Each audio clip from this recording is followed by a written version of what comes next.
अबुल फजल द्वारा दी गई वंशावली के अनुसार पृथ्वीराज तोमर का राज्य 1189 तक रहा और उसने 22 वर्ष 2 माह 16 दिन तक शासन किया।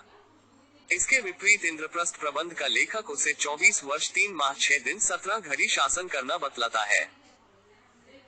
इंद्रप्रस्थ प्रबंध के अनुसार पृथ्वीराज तोमर का राज्य 1191 तक होता है, परंतु उसका उत्तराधिकार चाहरपाल जिसकी मुद्राएं प्राप्त होती है उसका केवल 1 वर्ष का राज्यकाल मिलता है, जो ठीक प्रतीत नहीं होता। द्विवेदी के अनुसार पृथ्वीराज तोमर ने 1167 में दिल्ली का शासन ग्रहण किया तथा 1189 तक वे शासन करते रहे।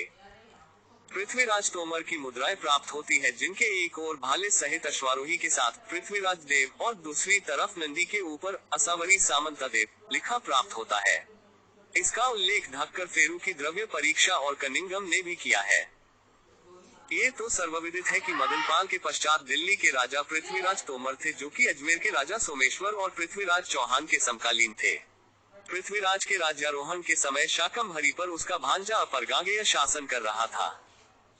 इसी बीच विग्रहराज के भाई जगदेव का पुत्र पृथ्वीभट्ट, जिसने अपने मामा चित्तौड़ के राजा गुहिलोत किल्लन के सहयोग से हांसी पे हमला कर दिया और 1167 में उस पे अधिकार कर लिया और उस गढ़ पर अपने मामा किल्लन को छोड़कर स्वयं शाकम्भरी पर आक्रमण कर दिया। उस समय दिल्ली के तोमर राजा पृथ्वीराज ने उसे रोकने का प्रयास किया और पृथ्वीराज तोमर के सामंत हांसी के राजा वास्तुपाल से पृथ्वीभट्ट का युद्ध हुआ था। वास्तुपाल पराजित हुआ और पृथ्वीभट्ट ने शाकम्भरी पे हमला कर अपरगांगेय को मार डाला और 1168 में शाकम्भरी का राजा बना। अपरगांगेय का छोटा भाई नागार्जुन भागकर दिल्ली आ गया। पृथ्वीभट्ट की मृत्यु के बाद सोमेश्वर शाकम्भरी का राजा बना और उसकी मृत्यु के बाद अबुल फजल के अनुसार दिल्ली के राजा पृथ्वीराज तोमर का भांजा नागार्जुन कुछ समय के लिए शाकम्भरी के राज सिंहासन बैठा था, इसलिए 1177 में पृथ्वीराज चौहान और नागार्जुन के बीच संघर्ष हुआ। इस संघर्ष में पृथ्वीराज तोमर ने नागार्जुन की सहायता के लिए अपने सामंत देवभट्ट को भेजा। नागार्जुन ने गुडपुर के गढ़ में अपनी सेना एकत्र की और वहां से अभेगा पर आक्रमण किया।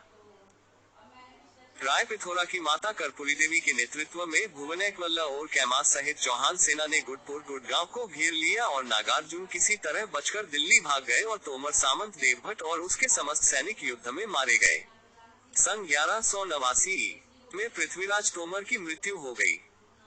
उन्होंने जीवन पर्यंत अपरगांगेय और नागार्जुन के उत्तराधिकारी के प्रश्न को लेकर पृथ्वीभट्ट, सोमेश्वर, कर्पूरी देवी, कैमास और भुवनेश्वल्ला से अनेक वर्षों तक संघर्ष किया। संभवतः वे इसमें असफल रहे। उनकी इस असफलता का प्रभाव तोमर साम्राज्य की दृढ़ता पर पड़ा।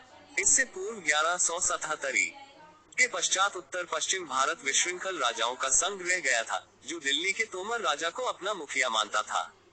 पृथ्वीराज तोमर के चौहानों के साथ लंबे संघर्ष के परिणामस्वरूप ये नियंत्रण शिथिल अवश्य दिखाई देता है। पृथ्वीराज तोमर की मृत्यु के पश्चात 1189 में दिल्ली के राज सिंहासन पर उनका पुत्र चाहरपाल तोमर बैठा।